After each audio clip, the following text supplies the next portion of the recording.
Welcome to the Lessons from the Great Coaches podcast. I've learned that you don't do it alone. You learn so many different things from so many different coaches. That's an elite learning environment. Failure is not a problem. How you deal with it is a problem. How to be resilient. How important it is to infuse joy in the process of learning. To be a good coach, you've got to give more than you take. What an interesting life it is to be a leader. Hello and welcome to the Great Coaches podcast, where we believe that there is no algorithm for leadership. And so we interview great sports coaches from around the world to try and find ideas to help all of us be better leaders. As the podcast has grown, the great coaches we have interviewed have shared so much insight and wisdom that we decided to put together episodes on the topics that resonated with us the most. Today's episode is on two great football coaches, or as they're called in some parts of the world, soccer coaches, Jose Mourinho and Arsene Wenger, and it's led by Dr. David Turner. David is a senior lecturer in sports coaching at ARU in Cambridge in the UK. We unpack the background of both coaches and how it shaped their style, critical incidents in their careers, and key lessons that come out of their journeys. We've had Dr. David on before, and he always brings an interesting perspective to the art and science of elite level coaching. And to that end, listen out for his thoughts on Hubris syndrome towards the end of the podcast. And just before we go to the interview, today's podcast is brought to you by the Macquarie University Business School's MBA program. Designed to empower, challenge and transform, the Macquarie MBA gives you the business skills and knowledge you need to succeed in an evolving global economy. The program bridges the gap between theory and real-world application, bringing together world-leading professors, executives and industry partners to teach you how business can be used for good. I have just started working with the team at Macquarie on some projects and can attest to the quality of the people and material. To find out more, search for Macquarie University Business School's MBA. And now, please enjoy our discussion on Mourinho and Wenger with Dr. David Turner. You're listening to the Lessons from the Great Coaches podcast. Dr. David Turner, good evening, my time. Good morning, your time, and welcome back to the Great Coaches podcast. Thanks very much, Paul. Good to be here. David, I can see you. Well, I won't spoil it for everybody. Tell us where you are in the world and what you've been up to so far today. So I'm at home on the Easter break. That's my thatched cottage behind me, circa 1660. I've been doing very little this morning. I played running football for the first time in about 2 years last night. I'm just recuperating gently this morning. Well, that's probably a good lead-in to today's topic. We're here to talk about Arsene Wenger and Jose Mourinho, two coaches that are close to your heart. And, of course, you gave a lecture on them recently. So I quickly asked you to come on board and repeat that lecture for all our listeners. So really keen to hear about these two gentlemen today. And perhaps let's start with the elder of the two, arguably the more esteemed of the two. I don't know. We'll see as we go along, but that's Arsene Wenger. And I'm really keen if you could start us off just talking about his record and why his presence is so revered today in world football. Yeah, okay. So 54% win record, pretty good, but not extraordinary. 13 trophies in 34 years of coaching, and he coached across France, Japan, and England. Most successful years, probably 1998, 2005, where he won 7 trophies in 7 seasons.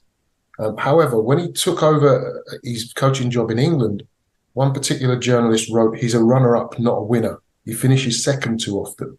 And he was actually a runner-up 17 times. 4 of his ex-players have the most Premier League runners-up medals. 5 of them, sorry.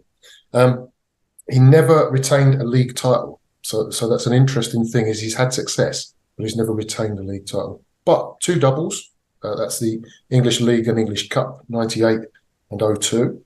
And of course, the Invincibles season, the only team to go for a Premier League season without being defeated. So some major achievements. He was also undefeated at home in a couple of seasons and undefeated away in another one. He had at the time the longest Premier League run without defeat, 49 games. He's the longest serving and most successful Arsenal manager, which makes him very revered, a club with a very long history. In his first full season, he won that first double at the club, which is quite an extraordinary turnaround. And they were never less than fourth after that, and always qualifying for the Champions League between 1998 and 2016. So quite a sustained period of success. Just to finish off of his record, he's got the Légion d'honneur, the highest French order, 2002. He's got an honorary OBE from this country. And the International Federation for Football History and Statistics make him World Coach of the Decade in 2011. And he's been Manager of the Year in all of those three countries that he's been coached in. That's his record in a nutshell. I don't know if we want to stop there and quickly talk about that. It's an amazing record. It's just listening to you talk about it. But when I read about him, people don't always talk about that. It's his style, it's the manner, it's his teaching approach, isn't it, that is just revered around the world? Yes, he's very well respected. I think he's probably more well respected than his record kind of puts across. He embodies certain things about sport. I mean, you've picked up on the fact that he's an educator. Wenger's nickname is the Professor, and a lot of people think that's because he used applied science in his coaching, which he did, and he was a pioneer in that. But actually, for most of us, it's more the French word professeur, which can be professor or can be teacher. And I think Wenger had more of an educational approach that was impactful rather than his scientific application approach. And the players talk so glowingly of him. It's hard to find anyone, actually, that doesn't speak so well of having played under him. Yeah, and he's got a quote, I can't get it exactly now, but he's got some sort of quote about it's the impact you have on the spirit of players that matters. And that's way beyond the technical and the cups. And this person really wants to try and help people thrive through his coaching and his sport and his leadership. Well, before we start going into critical incidents that made him the person he is, let's meet the other coach we're talking about tonight, and that's, of course, none other than Jose Mourinho. So Mourinho then, 21 trophies in 4 countries that he's coached across, including 2 Champions Leagues. Now, Wenger, try as he might, didn't win a Champions League. He did get to one final, where he was unfortunate to lose to a Barcelona team. Mourinho's the only manager with Carlo Ancelotti who's taken 4 different teams to the semi-final of the Champions League. But none of those have happened since 2013. 62% win record now. When I first profiled him in 2011, he had a 68% win record. This is an incredible sporting fact. Mourinho had a 150-game unbeaten home league run over 9 years. He was coaching Porto, Inter, Chelsea and Madrid during that time. And they've gone 150 games without being beaten at home. Now, that tells us something a little bit about Mourinho and his leadership. I think it sparks that primal instinct to defend your own territory. So we know that part of home advantage now is to do with hormonal changes and people defend their territory. And the person who has those higher hormonal changes in football is the goalkeeper, because he's got a specific area that defines his home, if you like. So Mourinho is very good at creating a them and us mentality, that we must defend our territory. And that's part of, I think, his 150-game unbeaten run, which is remarkable. He was previously the highest paid coach in the world around 2010. The International Federation for Football History and Statistics made him the world's best club coach in 4 different years. That's the record. He was also the FIFA World Coach of the Year 2010. And finally, he's the IFFHS World's Best Coach of the 21st Century, although I think that might be a bit premature. And he's a little bit more polarizing than Arsene Wenger. Yeah, absolutely. And as I've alluded to, he's more impactful days perhaps are behind him. He won more trophies towards the start of his career than he has towards the end. And I think he's always been a bit edgy. He's never stayed very long at places. things get a bit toxic, but they seem to get a bit toxic a bit quicker these days. And people are a little more keeping him at arm's length in terms of the negativity he sometimes brings to projects, or perhaps the perceived negativity. Where does that negativity derive from? I don't know him as well. I know that very famous quote refers to himself as the special one, but where is this negativity? Where does it come from? I think he tries to create a negative tension with his psychology. And I think he uses that in a number of ways. He's masterful at manipulating the media.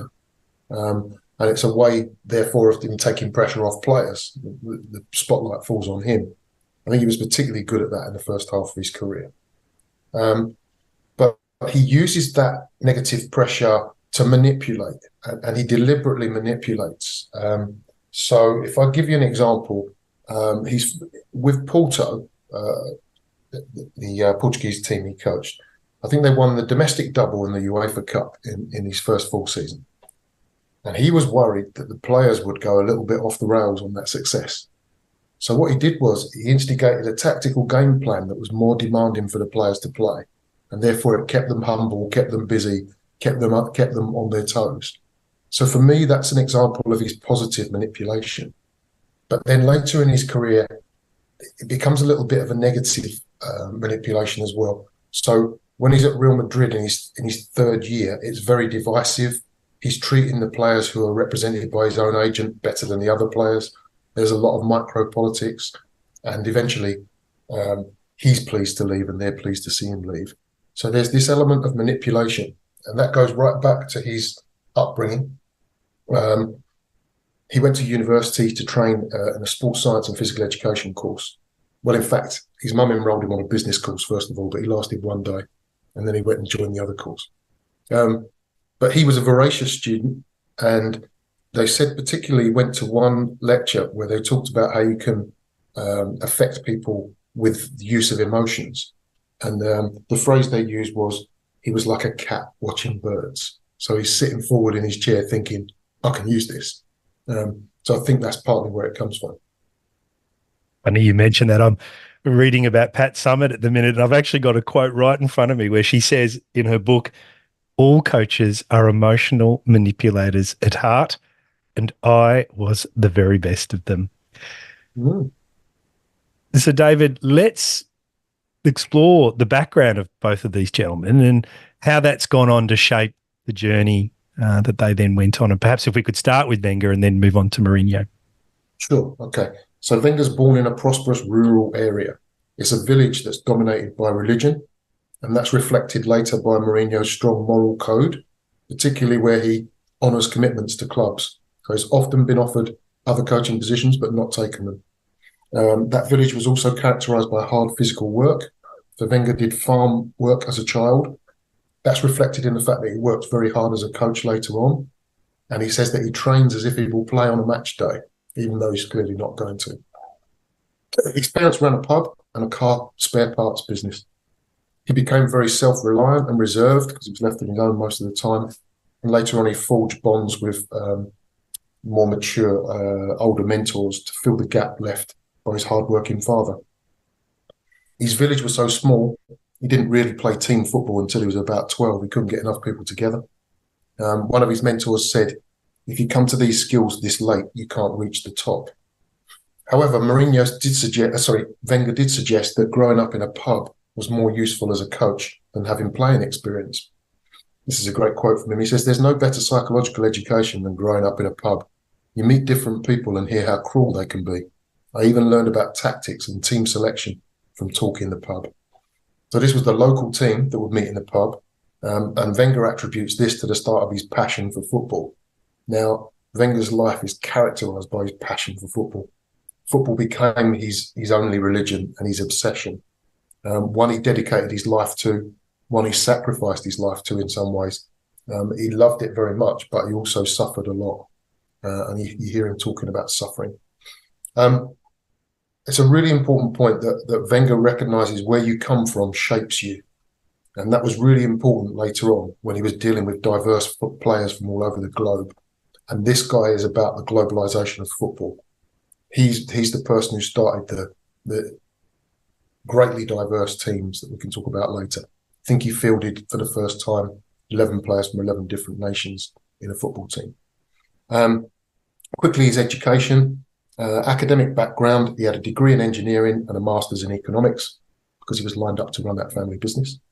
He briefly flirted with the study of politics and medicine. He says if he wasn't a coach, he would probably have been a politician. Because he came to football so late, he emerged too late to forge a professional career. He lacked pace anyway, and they weren't sure what his best position was. But he read the game well, game intelligence, just lacked technique to put it into place. So 9 years an amateur and a semi-pro, not the best player, but an influence on others and an authority. Actually, there's a good story about a journalist says to him, what were you like as a player when you were young? And he says, I was the best. Well, in my village anyway. So he makes his pro debut at 28, which is really late for Strasbourg. He makes 12 appearances in 3 years. He did win the top league, but he only had 3 appearances. And he played very badly in one losing European football game. But here's what one of his mentors said, and this is key to Wenger, I think. He didn't come to be a professional. He came to train the youth team with Max Hild. We got him because he was a pedagogue, a teacher. So his first full-time job was guiding and organising those youngsters with an occasional first-team selection. When he was a Strasbourg player, he came to England during the close season. This is in about 1978.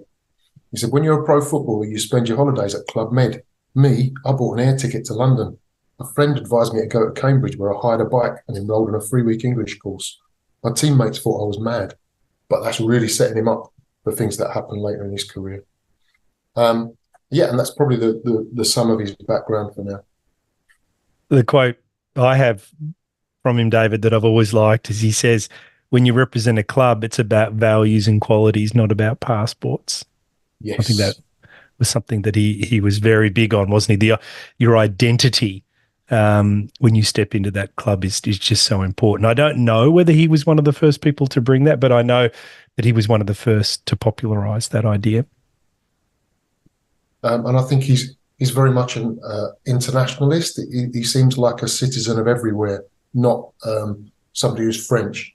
And we might want to go into that anyway, but the region he's born in, Alsace, changed from France to Germany several times, like different wars and territorial disputes. And Wenger is a multilingual person who comes from an area that has cultural influences from different countries. And that makes him the internationalist who globalizes football. Yeah, I got very close, actually, to interviewing. I got through to his team and I submitted the questions, but unfortunately we never got it over the line. But he reminds me a little bit of he's got this similar thing that Roy Hodgson's got. I think Roy Hodgson speaks 7 different languages. And I know that Arsene has a similar level of linguistic skills. And it's really quite fascinating that they can connect as a result with just such a wide array of people.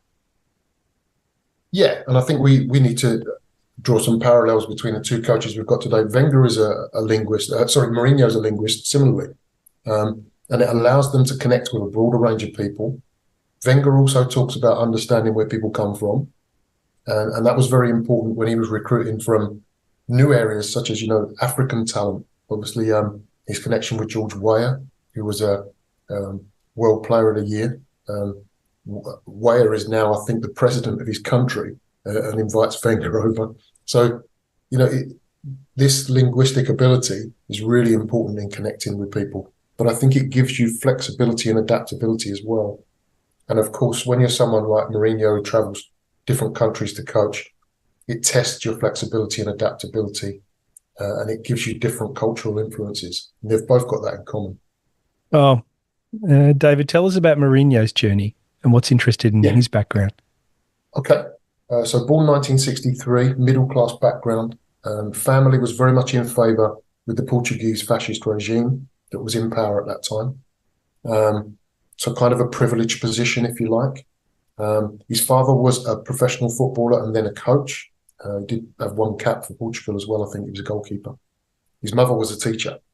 So if you remember when we talked to Sergio Larabarcial and Cliff Mallet about serial winning coaches. They talked about the helping gene, the fact that it's very common that there's a teacher or a coach in the background. Mourinho's got both. He's a very early student of the game, so he observed training when his father was coaching. He scouted opponents for his father as a child. He prepared pre-match reports as a child.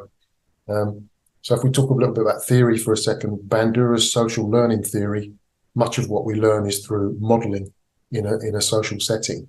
So he's seeing the coaching going on, experiencing the match reports, etc.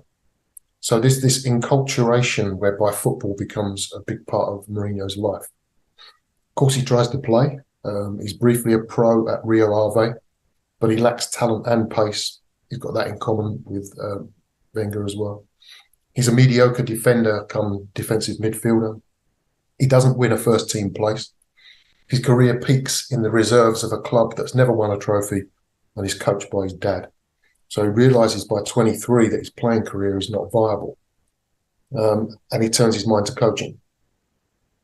Talked a little bit about his university study. After his university studies, he gains experience teaching in the mornings and coaching in the afternoons. He taught for 7 years in primary and secondary schools. 3 years in primary and secondary schools, including working with children with disabilities. And he has referred back to that as a humbling experience that he uses when he's working in pro football with Spoiled Stars. He was a youth coach and fitness trainer at various clubs in the early 1990s. Then he's assistant coach at one club and scout at another. And then a pivotal moment happens when he's appointed as Bobby Robson's translator at Sporting Lisbon. Robson required a local coach with good English. Robson takes him with him when he goes to Porto, and then he takes him with him again when he goes to Barcelona as coach. And in fact, Mourinho ends up being an assistant coach when Bobby Robson gets to Barcelona. There's no goalkeeping coach. And Jose goes, well, I can do that. My dad was a goalkeeper. So, you get this kind of serendipity, this happy moment, happy accident. Stayed at Barcelona when Robson moved on to assist Louis van Gaal for 4 years. In 2000, Mourinho became head coach at Benfica, but was only there for 9 games. They then changed to, I don't know if I'll get this right, União de Lera. He led them to 5th place. January 2002, he joins Porto, and that's where everything takes off for him. Hugely successful domestically and in Europe with them. He wins the Champions League with them. I think they're still the only Portuguese team to win the Champions League in the modern era, I think. He'd win trophies at every club from then on, except for the curse of Spurs. He's an outstanding coach. He changed the players and reorganised the team at Porto. He had very little money to do that, but that included scouting in Brazil as well. Took Chelsea from a good team to a great team.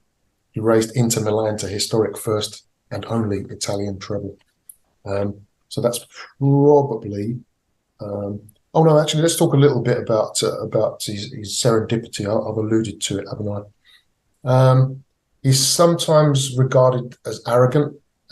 Some people think that's confidence, but maybe it can be both. But he's certainly developed a passion for coaching. He said, I enjoy the work. I enjoy every minute of my professional life. He made his own luck in his step-by-step journey during his development. So he skillfully edited video highlights of opponents' strengths and weaknesses at Barcelona, and that helped win over the players. Because remember, he's dealing with some of the best players in the world at Barcelona, but he's got no playing background. He deliberately cultivated a close relationship with Pep Guardiola, an influential player with strong opinions, and he even learned Catalan to communicate better with Guardiola. He intentionally sought out that translator role with a potential mentor. I don't buy that it's an accident that he becomes Robson's translator. I think he's put himself in the way of that. So there's many quotes on luck, but I'll do a couple. Thomas Jefferson, I'm a great believer in luck, and I find the harder I work, the more I have. Gary Player, the golfer, the more I practice, the luckier I seem to get. So, in fact, I'll do the Pat Riley one because it sums up Mourinho's journey, step-by-step journey. Pat Riley, basketball coach, said, luck is where preparation and organisation meet opportunity. I think he's actually drawing upon a Stoic quote there, but I think it's a really good way of wrapping up thinking about Mourinho's background, which is a deliberate step-by-step journey where he's creating serendipity, that happy accident in terms of his development. Oh, he said, it took me 15 years to become an overnight success. So, David, I know when you were giving the lecture on these two gentlemen, you looked at critical incidents that had gone on to shape them. Can you tell us about what you discovered? Yeah, I'll sketch over this a bit because obviously I went in detail with the 2-hour learning from legendary coaches talk. But I think a critical incident that stands out for me with Wenger is when he's appointed at Arsenal. He comes from Japan, which is a bit of a footballing backwater at the time, although he was successful there. So he's a relatively unknown, and at the time he's a very rare foreign coach. And he arrives at mid-table Arsenal in October 1996. And the newspapers have a huge banner over them which goes, Arson who? And because nobody knows who this guy is. So why is this a critical incident? Because, well, we had the internet then, but nobody was using it, youngsters that are listening. And so we didn't really know a lot about foreign coaches, particularly people coming from Japan. And at that time, it's remarkable to look back because it's fairly recently, but there weren't any established, successful foreign football coaches in England. 3 people had a go at it. Dr. Joseph Venglos had been at Aston Villa in the early 1990s, but didn't succeed at all. Osvaldo Ardiles went back as a coach rather than a player to Spurs, but again, lasted about a year.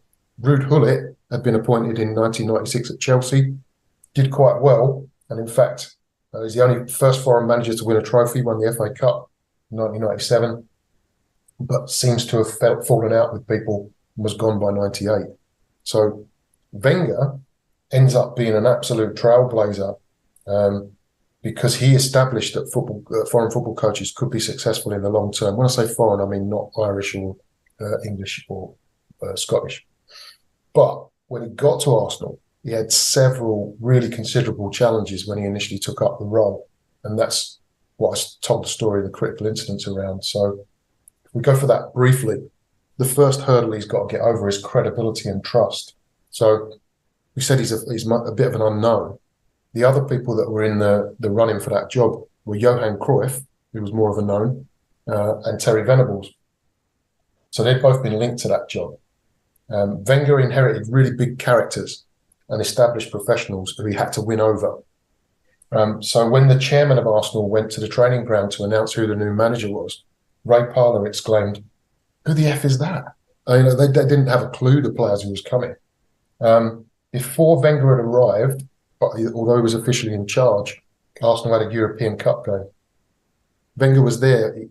Pat Rice was in charge. Wenger couldn't help himself but go in the changing room, make some changes to the defence. He substituted the captain, Tony Adams, and Arsenal end up losing in the second half. And the captain thinks to himself, what does this Frenchman know about football? So he's got this difficult start. Wenger also is not what you would normally characterise as an English coach at the time. He's softly spoken. He's like a school teacher. He contrasts with most English managers. There was a lot of smears and slander in the newspapers because he was so different. People kind of thought he must be a bit weird, a bit strange. But it soon became clear to people that he was admired internationally. He'd already been offered the French national team job previously. He'd been asked to be FA technical director by Glenn Hoddle, who'd played under him previously at Monaco. He had a clear vision for Arsenal, and he was authentic, and he had a knack for signing European talent. Arsenal won their first game under Wenger 2-0.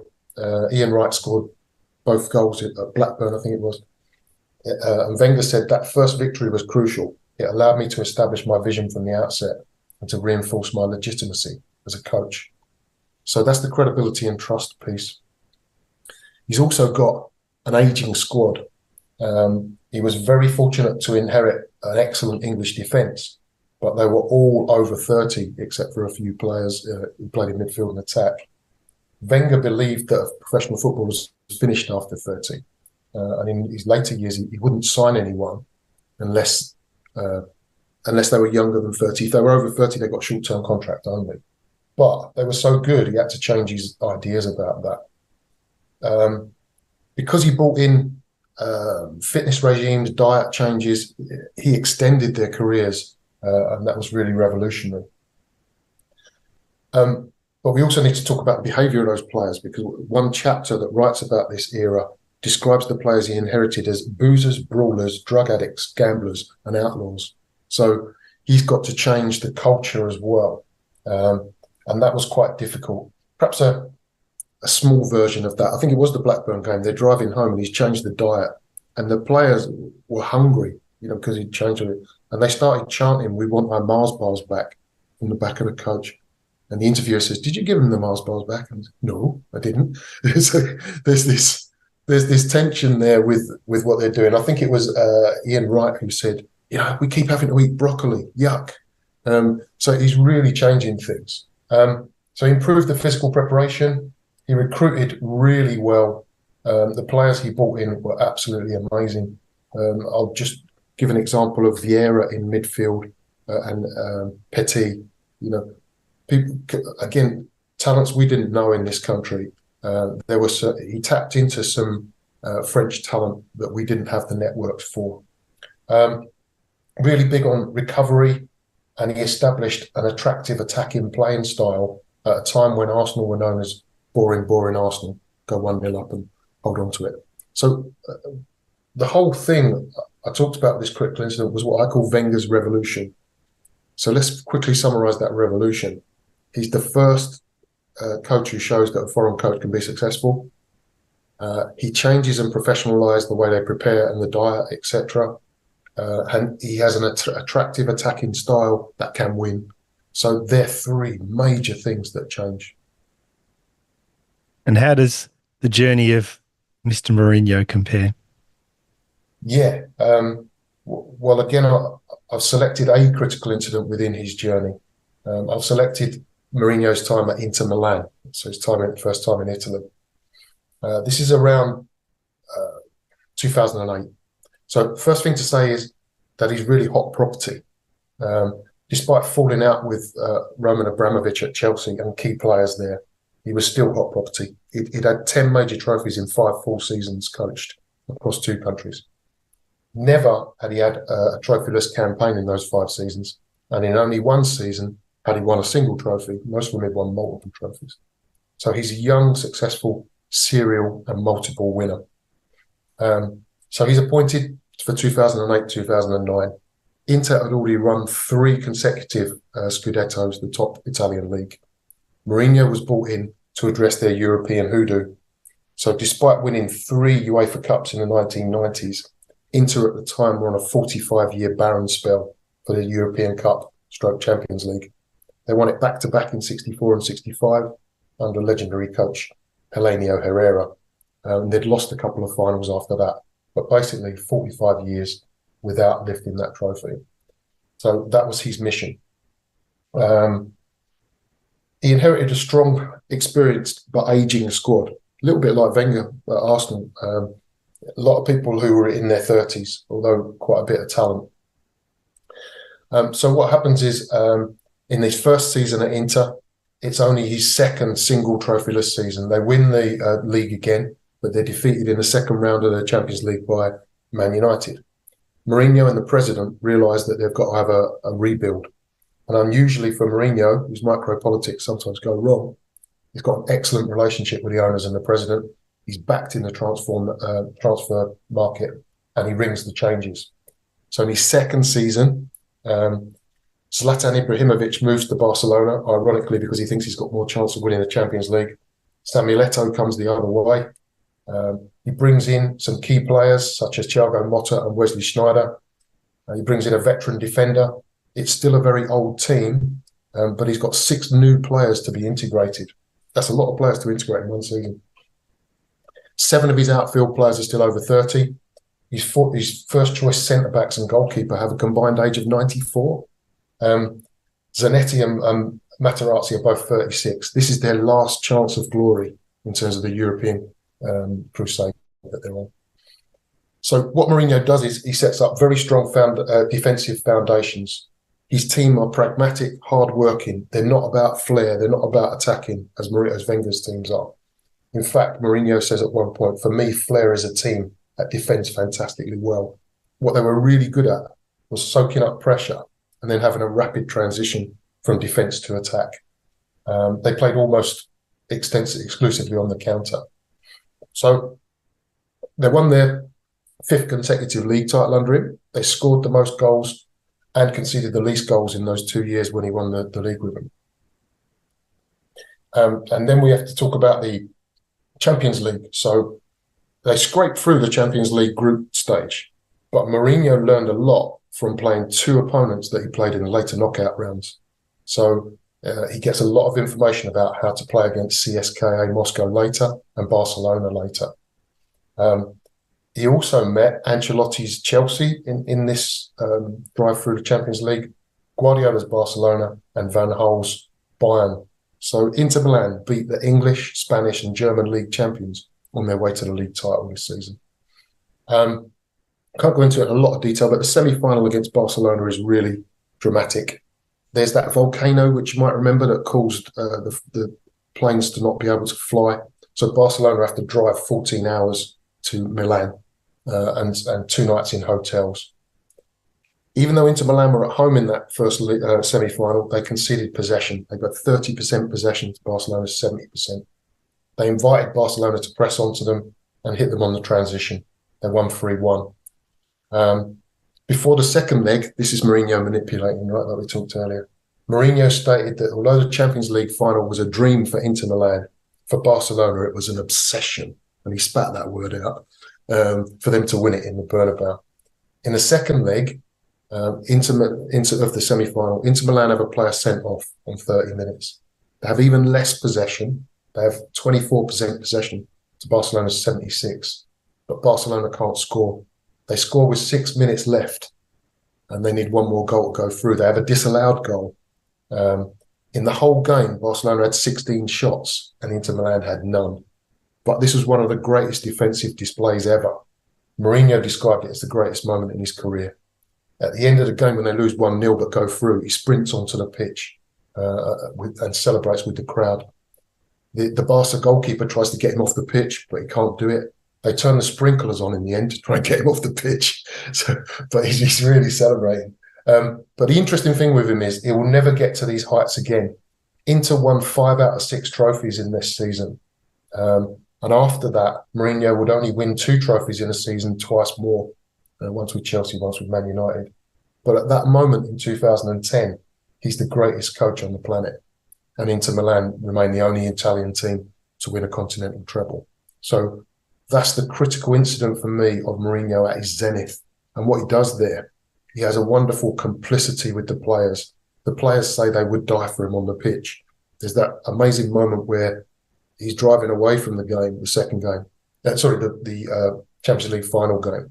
And he gets the driver to stop the car and goes back and hugs Materazzi. And there's the picture of them sobbing together against the wall. Materazzi puts his head up as if to say, this is a bit embarrassing.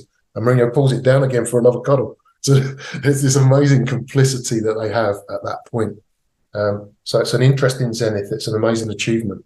And it sums up Mourinho perhaps at his best in terms of his defensive transition tactics. So, David, after pulling together all this information and all these stories and watching all this footage, what's the big learning for you? What do you take away from these 2 gentlemen? Yeah, well, unusually I had a little focus on career. I was kind of trying to think about career a little bit with these and how their careers have developed.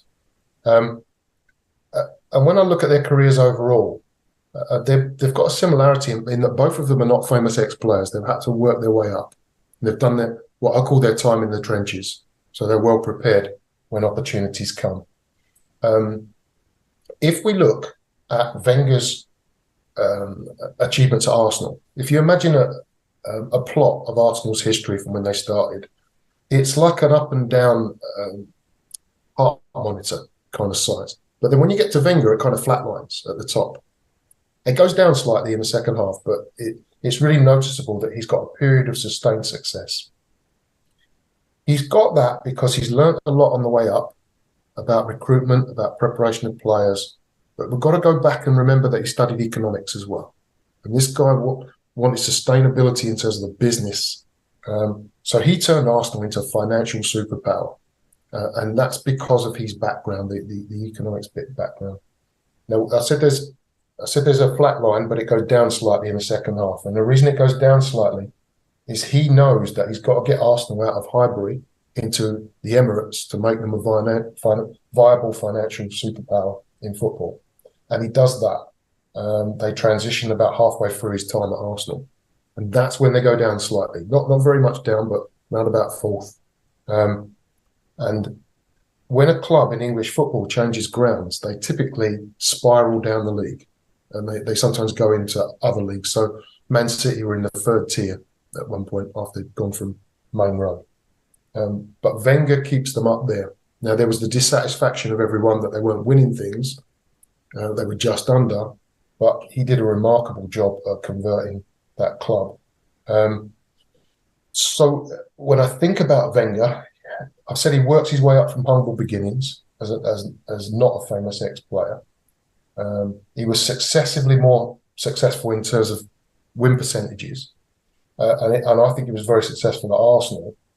I think what we do need to recognise with him is that after his revolutionary start, which we talked about, the world caught up with him. Caught up with him in terms of recruitment, foreign managers, foreign players, fitness, diet. So, if you're going to be a revolutionary, you have to keep changing. The worst thing that can happen to you as a coach is if you kind of get fossilised in a way of being. He never had a strong number two to challenge him. And because of that, he became a little bit stubborn and set in his ways playing youth, not having many English players, balancing the books.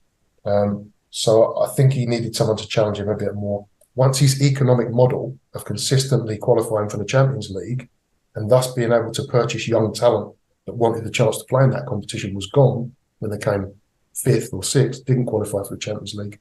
It was just a matter of time before he left. So got to keep changing, got to keep adapting is what I learned from Wenger. And then if we talk about Mourinho's, if I talk about Wenger's career trajectory takes him up and then it starts to flatline a bit. Mourinho's career trajectory goes up to that mountain we just talked about, 2010, but he's then coming down the other side of the mountain, it looks like. So I think we can divide his career into pre-Real Madrid and post-Real Madrid.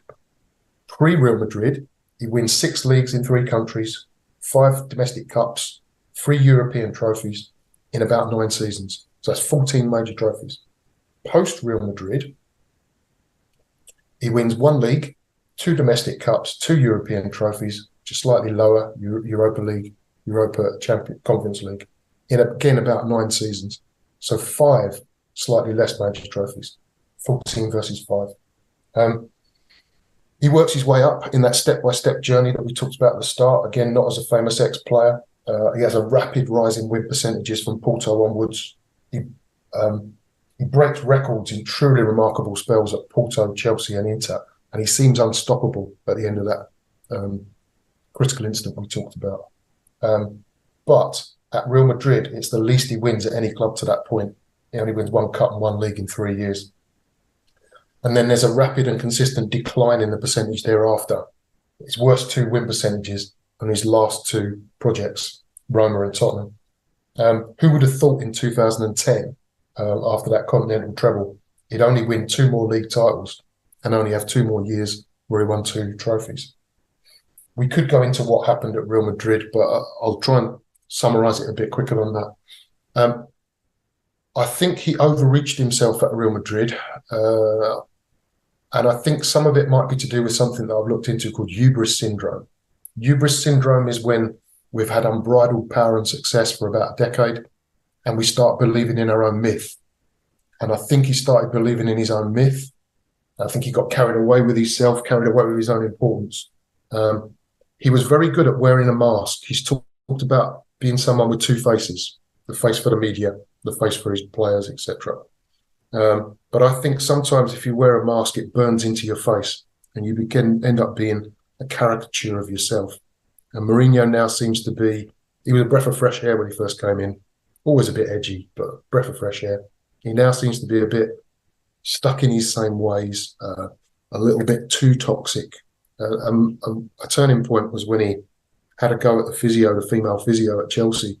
And I think everybody thought at that point, hang on, he could turn around and have a go at anyone at any point.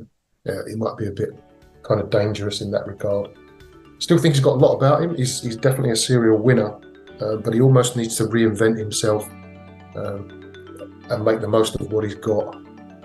But that's very difficult when you've been using that negative tension that we talked about for so many years. And with Hubris syndrome, it happens often when you lose trusted advisors. And he used to have a group of Portuguese coaches who followed him around to these different projects, but some of them have gone off in their own way now. You just wonder if he's got that balancing factor that he needs to say to him, have you tried this? Yes, that's it. David, it's always fascinating listening to you. You tell a really good story, and the depth of your research is always fantastic. Thank you for coming on and sharing that with us. I really like this idea, this sort of negative tension, and we might explore that as we have conversations in the future. But thank you very much for your time today, and I look forward to getting you on again soon. Yeah, welcome. Good. Hi everyone, it's Paul here, and I hope you enjoyed the discussion on Mourinho and Wenger and found a couple of ideas that you can bring back to your own teams for discussion. Dr. David has such passion for learning from legendary coaches, and I always enjoy my discussions with him. And I hope you enjoyed it as much as I did. And just before we go, if you have any feedback, then please let us know. Just like James Walsh, who, after listening to our Liam Sheedy episode, said, "Nice to see great people like Liam and domestic sports drive the education curve." Thanks, James. We love the interaction with the people around the world who listen. And so if you have any feedback or comments, no matter how short they are, please let us know. And of course, if they're good ones, well, please let your friends and family know too. All the details on how to connect with us are in the show notes or on our website, thegreatcoachespodcast.com.